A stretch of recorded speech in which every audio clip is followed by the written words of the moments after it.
8th class में जो पढ़ना है ना, धर्मनिरपेक्षता की समझ, एक शब्द है धर्मनिरपेक्षता।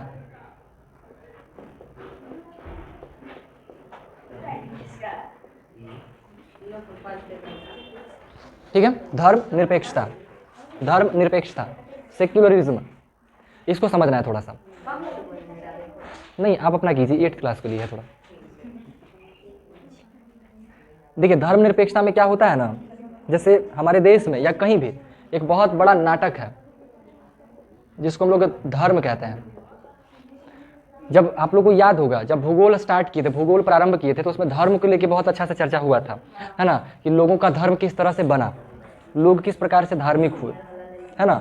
लोग, क्योंकि लोगों का ऐसा मानना था कि एक अदृश्य शक्ति है जो हमारे देश को, हम लोगों को चलाती है, ऐसा लोगों का मानना था। ठीक है, उसी को लोग भगवान, गॉड कहते थे, ईश्वर कहते थे। ठीक है, और उसी हिसाब से लोग जहाँ निवास करते थे, अपने जियोग्राफिकल कंडीशन के हिसाब से वहाँ का अलग अलग प्रकार का धर्म निकल करके आया, है ना। जैसे सनातन धर्म भारत देश से निकला, हम इस्लाम धर्म जो हो गया वो कहाँ से निकला, अरब देश से निकला, जहाँ गर्मी बहुत था, याद है ना, अरब देश से निकलने वाला इस्लाम देश हो गया। ईसाई लोग, क्रिश्चियन लोग वाला जो है, ये लोग का, ब्रिटिशर लोग जहाँ रहते थे ना, उसको क्या बोलते हैं, मतलब ठंडा प्रदेश था वो, उसका शहर का नाम याद नहीं आ रहा फिलहाल, मतलब ठंडे प्रदेश से वो चीज़ें निकला। ऐसे ही अलग अलग सिचुएशन से अलग अलग तरह का धर्म निकला, और धर्म के अंदर में भी कई सारे तरह का धर्म निकले। ठीक है, जैसे अगर भारत में घुसिएगा तो सनातन धर्म में ही कई धर्मों का, छोटे छोटे उपधर्मों टाइप का चीज़ें बटा हुआ है। जैसे सनातन धर्म में अगर आपको शादी करवाना है तो शादी आप कई तरीके से करा सकते हैं। आप एक वैदिक सिस्टम जो पंडित जी लोग करवाते हैं उससे करवा सकते हैं, नहीं तो आप चाहें तो आप आर्य समाज के थ्रू, जिसके संस्थापक स्वामी दयानंद सरस्वती हैं, वो एक अलग है, वही वेद के ही थ्रू, लेकिन उनका एक सिस्टम अलग है, तरीका अलग है कि हमें पूजा विवाह शादी थोड़ा सा अलग तरीके से, जो फालतू चीज़ें हैं ना उसको साइड कर दिए। जैसे एक सिंपल सा एग्जाम्पल बताते हैं, नॉर्मली जब इंसान के यहाँ किसी का डेथ होता है, जब उसका श्राद्ध कर्म होता है, तो श्राद्ध में करीब 13वां 14वां दिन जा करके काम उस लोग का खत्म होता है। नॉर्मली क्या होता है, इंसान का डेथ हुआ, जलाने गया, उसका अगला 3 दिन शोक से व्यक्ति रहता है, कुछ नहीं होता है उसके यहाँ, ऐसे ही रहता है। दूध मोही वाला एगो काम होता है, गोटिया उटिया लोग आता है और दूध वगैरह थोड़ा सा खाने पीने का काम वो चलता है उसका। ठीक है, उसके बाद 6 साल, जैसे हम लोग का सिस्टम, हिंदू सिस्टम में क्या है, हम लोग क्या करते थे, 2-3 दिन ऐसे चलता था, उसके बाद जो है ना गरुड़ पुराण कहने का सिस्टम था। ठीक है, गरुड़ पुराण चलता था। ठीक है, जो भी है 8वीं 9वीं तक गरुड़ पुराण चलता था। सप्तमी जब होता था, 7वां दिन आ गया, तो 7वां दिन जो है ना, 7वां दिन जा करके लोग अपने घरों की सफाई करता था। 7वां दिन 8 दिन 1-2 दिन साफ करता है अपने घरों को, पूरा घर भर धो दिया। 9वां दिन जाकर के व्यवस्था करेगा कि अब भाई कल से कार्य प्रारंभ होगा। 10वां दिन 10वां का कार्यक्रम होता है, जो कि घर के बाहर होता है। 10 गो पिंड पड़ना होता है, पिंड डालना होता है अपने पूर्वजों के नाम से, एक अलग प्रोसेस है। बाहर जाके 10वां का कार्यक्रम होता है। फिर 11वां दिन, इसको एकादशा कहते हैं, उस दिन भी होता है, उसमें तिवारी जी आते हैं, पूजा करेंगे पीपल के पेड़ के पास, अलग अलग जगह पे। आप लोग अक्सर देखते होंगे रोडवा पे होते रहता है, देखो ना, ब्रह्मस्थानी के रोडवा के पास होते हुए दिखता होगा कि बैठ के लोग चौकी उकी बिछल रहता है और टकला होकर लोग कुछ करते रहता है, वहाँ पे देखे होंगे अक्सर, कई बार गए होंगे। तो वो 11वां दिन का काम है, एकादशा वाला काम वहाँ पे चलते रहता है। तिवारी जी पंडित जी आते हैं, पंडित जी में भी कई पार्ट होता है, तो वो जो तिवारी जी पंडित होता है ना, वो आते हैं, मेन पंडित जी नहीं रहते वहाँ पे। तिवारी जी के न रहने पर मेन पंडित जाके करवाएगा, उसमें कोई दिक्कत नहीं है, बट होगा तिवारी जी का ही। ठीक है, तो एक घर में, हर घर में 3 गो ब्राह्मण हुआ करते थे। एगो ब्राह्मण जो कुंडली उंडली देखता था, ए लड़की लोग, बट इधर से कुछ ही बात करना है जी, गजब बात करते रहता है। एक होता था जो कुंडली उंडली देखने का काम करते थे, ज्योतिषाचार्य हुआ करते थे, है ना, मिश्रा जी जिसको कहते थे। एक होते थे आचार्य जो पूजा उजा पाठ सब करवाते थे, गुरुजी टाइप का हुआ करते थे। और एक होते थे तिवारी जी। ठीक है, 3 गो ब्राह्मण, ये 3 ब्राह्मण, एगो व्यक्ति के 3 गो पुरोहित होते थे एगो घर में, पहले ब्राह्मण का ऐसे 3 गो बनता था लोग, और तीनों का अपने हिसाब से काम था। घर में अगर मान लीजिए सब कोई कुछ का कुंडली उंडली दिखवाना है तो मिश्रा जी आते थे, ज्योतिषी जी काम करते थे। किसी का नामकरण संस्कार करना है तो ज्योतिष जी करते थे, वो ज्योतिष के हिसाब से बताते थे, ग्रह नक्षत्र को देखकर बताते थे कि इसका क्या कौन सा नाम उत्तम है, वो सब काम चलता था। ठीक है, तो वो सिस्टम हुआ करता था। तो कहने का मतलब हुआ ना कि 11वां दिन एक ऐसा काम हो गया, और 12वां दिन मेन ब्राह्मण भोजन जो कह दीजिए पूरा समाज को खिलाने पिलाने का काम 12वां दिन होता था। फिर 13वां दिन जाकर के जो है, 13वां दिन जाकर के बाहर में पीपल के पेड़ में पानी देना होता था, और एगो पेड़ पड़ता है, और फिर पगड़बंदी उगंदी होकर के काम खत्म हो जाता था। ऐसा सिस्टम है किसमें, वैदिक सिस्टम में। बट यही चीज़ को अगर आप आर्य समाज से करवाइएगा ना, तो उसमें आपको 13 दिन नहीं नौटंकी करवाएगा, 3 दिन में काम खत्म, 3 दिन में ही। आज कार्य मालिक किसी का डेथ हुआ, कल से काम शुरू, कल एक दिन पूजा होगा, परसों एक दिन पूजा होगा, तीसरा दिन मेन पूजा करके काम खत्म, 4 दिन में काम निपट जाता है अगर आप आर्य समाज के थ्रू चलते हैं तो। ठीक है, तो आर्य समाज में दयानंद सरस्वती क्या किए, वो भी कुछ अलग नहीं है, सेम ही चीज लगभग समझिए। उसमें क्या है कि ये अध्यात्म शास्त्री ये बोले कि भाई मेन काम जो, अगर हम लोग का वैदिक वाला भी बात करें तो वैदिक वाला में भी तो मेन काम 3 ही दिन हुआ, 10वां एकादशा और मेन दिन, 3-4 दिन मेन तरह से काम हुआ। बीच में फालतू जो 10 दिन 9 दिन आप रुकवाए उसका क्या अर्थ बनता है ना? जो फिर बीच में फालतू का 9-10 दिन आप लोग रुकवा दिए उसका क्या मतलब बनता है? तो वो फालतू है, उसको करने की आवश्यकता नहीं है, उसको खत्म करिए। लोग जहाँ तक घर वर साफ करते हैं तो भाई आपके अपने परिजन मरे हैं, उनके लिए क्या साफ करना है ना? क्या साफ करना? घर में गंगा जल चिरक चल के पवित्र कर लीजिए, है ना? अब ये चीज़ें हैं तो अब चाहे तो साफ करिए, कोई दिक्कत नहीं है, आदमी घर में साफ करेगा। लेकिन लोग क्या करता है कि नकारात्मक ऊर्जा को दूर करने के लिए पूरा कपड़ा खींचेगा, बिस्तर बिछौना सब खींचेगा, माने वो हर चीज़ को साफ करेगा जिसको जिसको वो व्यक्ति छुआ हुआ है। मेन कॉन्सेप्ट वही है, जिस इंसान का डेथ हुआ है वो जिस जिस वस्तु को छू दिया है वो सबको छूना है, सबको धोना है, सबको, कि उसका नकारात्मक ऊर्जा यहाँ ना रहे। आइए आएंगे तब ना, समझे? तो अब ऐसा हालांकि करना भी चाहिए, नहीं भी करना चाहिए, अब जो भी बात है।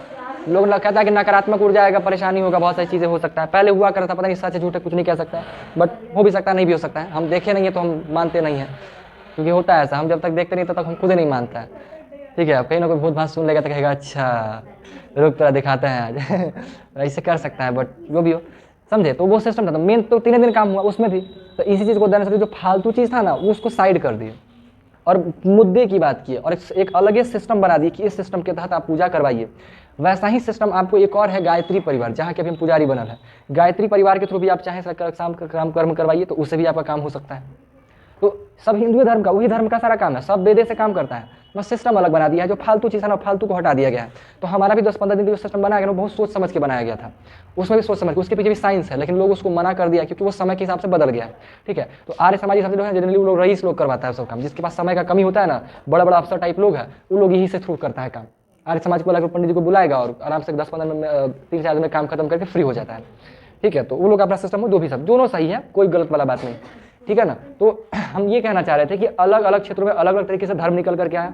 ठीक है, और हर धर्म का व्यक्ति चाहता है ना कि हमारा धर्म सबसे ऊपर हो जाए, सबसे बड़ा बने, हमारे धर्म का दबदबा हो। हर व्यक्ति चाहता है, चाहेगा कि नहीं चाहेगा कि हमारा दबदबा हो कहीं भी रहे। तो हमारे पास जितने भी धर्म है, 100-150 प्रकार के धर्म हमारे पास जितने भी है, हर धर्म वाला चाहता है कि हमारा जनसंख्या, हम लोग बढ़ जाए, हम लोग रूल करें पूरा दुनिया पे, और इन सभी धर्मों में सबसे ऊपर रहे। और उस कार्य के लिए वो लोग कुछ भी करने को तैयार रहता है, मरने मारने तक तैयार रहता है। ठीक है, हमारे भारत देश में भी हिंदू और मुसलमान का ही झगड़ा चलता है, बाकी और किसी धर्म के साथ झगड़ा नहीं है वैसा, ना ईसाई के साथ है, ना हमारे पंजाबी लोग के साथ है। जबकि हमारे देश में भी हर तरह के धर्म है। क्या पंजाबी लोग नहीं रहता है हमारे देश में? ईसाई लोग भी रहता है हमारे देश में, लेकिन वो लोग हमारे हिसाब के साथ धर्म नाटक नहीं करता है। जैन धर्म के भी लोग रहते हैं। ठीक है, समझिए कि जैन धर्म, बौद्ध धर्म, जो दो सबसे बड़ा धर्म में गिना जाता है, दोनों का उत्पत्ति हमारे भारत देश और भी सबसे बड़ी बात बिहार से ही है। फिर भी हम लोग समझिए कि बिहारवासी या भारतवासी में उतना नाटक नहीं लोग करता है, वो लोग नाटक नहीं करता है, जबकि ये लोग तो यहाँ का मूल निवासी है, यहीं से पैदा हुआ है, घर ही यहाँ का है। सनातन धर्म यहीं का, जैन धर्म यहीं का, है ना? और कौन सा बोले जी? जैन धर्म हो गया ना, और कौन सा बोले? बौद्ध धर्म यहीं का, जो दुनिया में जिसका झंडा लहराता है बौद्ध धर्म, वो सब यहीं का है। जो इतना हीरो नहीं बनता है, लेकिन जो दूसरे देश से आया है, इस्लाम धर्म वाला, अरब देश से, वो लोग अपना झंडा फहराने के चक्कर में लगा हुआ है ना? कहेगा काफिरों को मारो। तो काफिर लोग का कहने का मतलब हुआ ना कि जो अल्लाह का इबादत नहीं करता है वो सब काफिर है।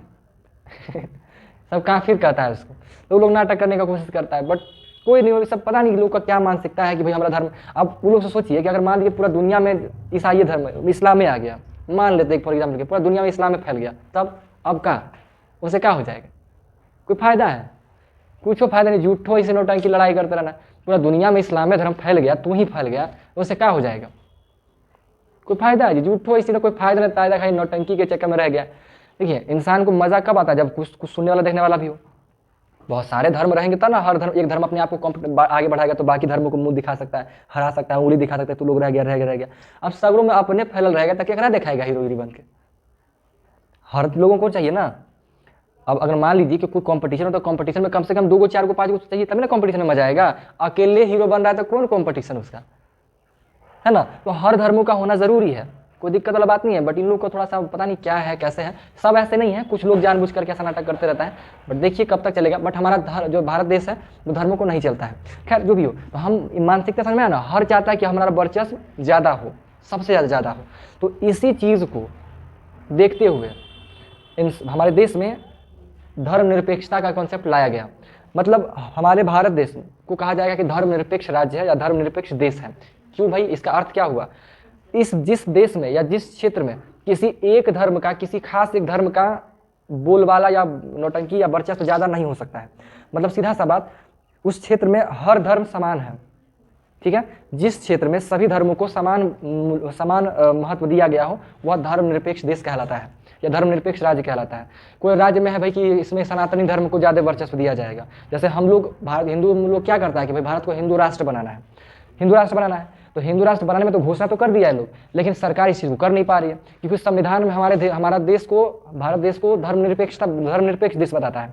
भारत जो है वो धर्मनिरपेक्ष देश है, यानी इसमें किसी एक धर्म को आप सबसे ऊपर नहीं कह सकते हैं, नहीं कह सकते हैं। तो हिंदू राष्ट्र आप किस बेसिस पे कहेंगे, कैसे कह सकते हैं? लेकिन फिर भी देखिए चीज़ें बदली। इसी बात को लेकर विवाद चल रहा है। अब ये कब तक चलेगा? आप समझिए कि इसमें संविधान में एडिट करना पड़ेगा, फिर हिंदू राष्ट्र बनाना पड़ेगा। फिर तो अगर हिंदू राष्ट्र बनाइएगा तो किस बेसिस पे? यहाँ तो बौद्ध धर्म उत्पन्न हुआ है, तो बौद्ध धर्म का फिर नाटक करिए। बौद्धों कहेगा कि हम ही तो वही हैं, हमको ही बनाओ। ठीक है, जैन लोग भी कह सकता है कि हमको ही फिर आगे करो। ठीक है, बट इन लोग जनरली उतना कहे ना कहे कुछ नहीं कह सकते हैं, शायद ना भी कह सकता हूँ। क्यों? सनातन धर्म वाला क्यों कहता है? क्योंकि ये इतिहास सबसे पुराना है। आइए जल्दी, सभी धर्मों में सबसे पुराना हमारा सनातन धर्म है। तो इस नाते भी लोग कहता है कि सनातनी होने के नाते हमारे देश को सनातनी बना देना चाहिए, हिंदू राष्ट्र घोषित कर देना चाहिए। और कुछ चीज़ों को देखते हुए, जैसे इन लोग का हरकत है, इन लोग का हरकत जैसा इन लोग का स्टेटमेंट सुनने को मिलता है, उस चीज़ों को देखते हुए, अपनी सुरक्षा को देखते हुए लोगों को ऐसा लगता है, और सही भी है, कि भारत को हिंदू राष्ट्र बना देना चाहिए। ठीक है, मतलब एक ऐसा कर देना चाहिए। ऐसा हालांकि अभी सुरक्षित है, कोई धर्म हीरो नहीं बन सकता है भारत में, क्योंकि धर्मनिरपेक्ष राज्य है, नहीं बन सकता है। ठीक है, बट फिर भी सिचुएशन के हिसाब से जैसा देखिए किया जाए, उसे आपसे काम हो सकता है। भविष्य में क्या होगा अभी कुछ कहा नहीं जा सकता है, बट देखिए जैसा भी चलता हो।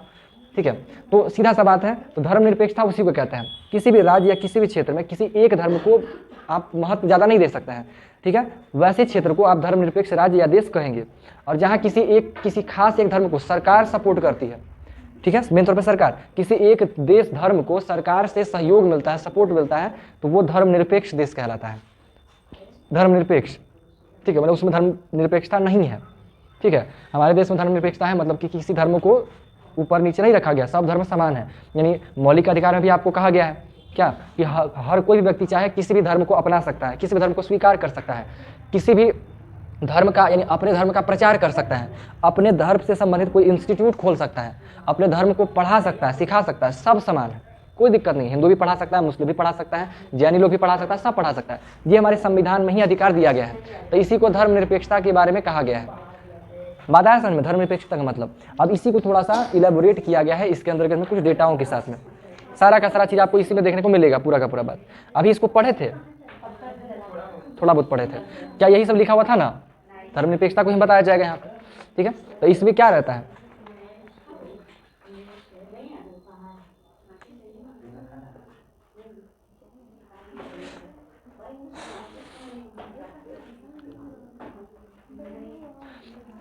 वही सब चीज़ें समझाया हुआ है, बस एक लाइन में क्या है, एक एग्जाम्पल दिया हुआ है।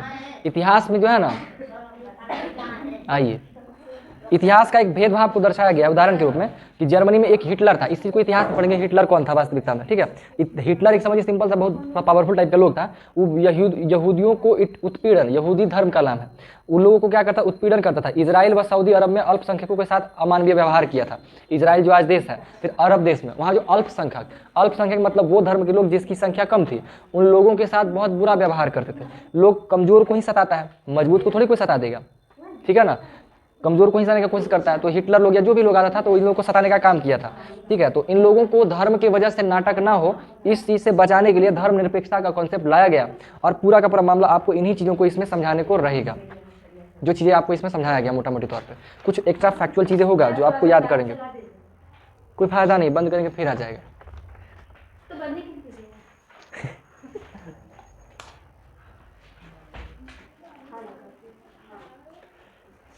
ठीक है जी, तो धर्मनिरपेक्षता का अर्थ समझ में आया ना?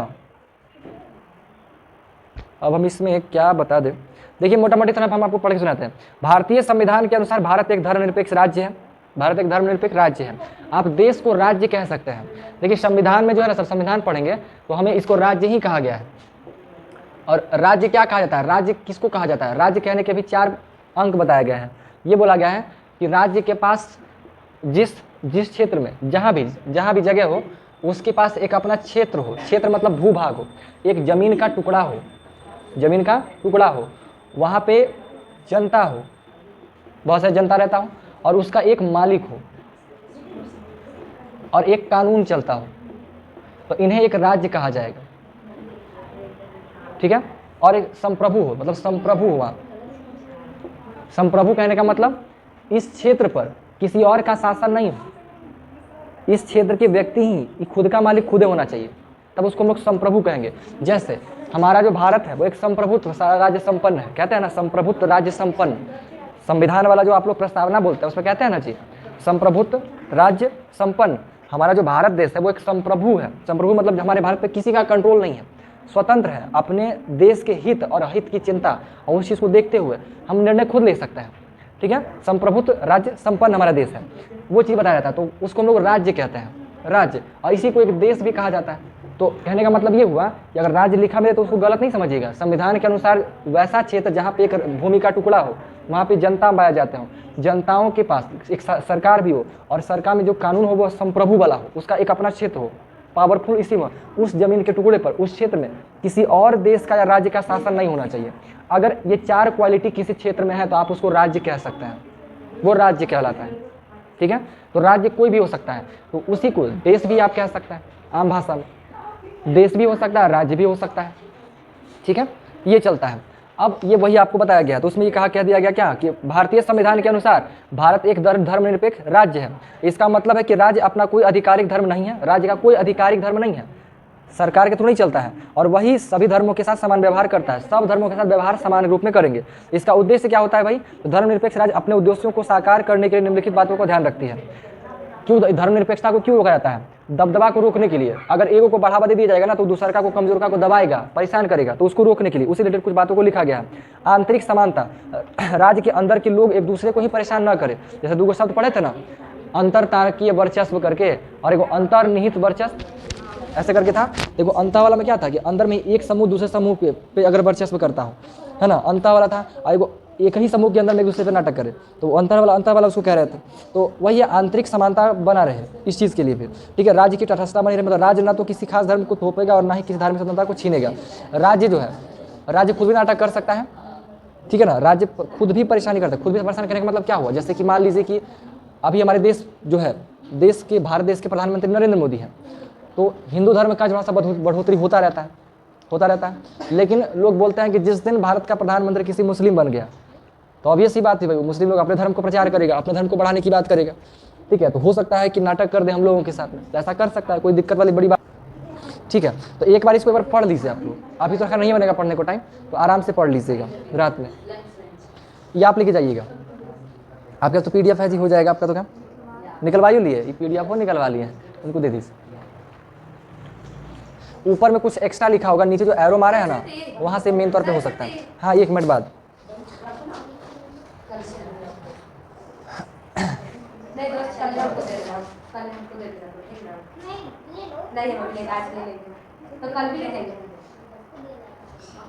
बातें समझ में आया?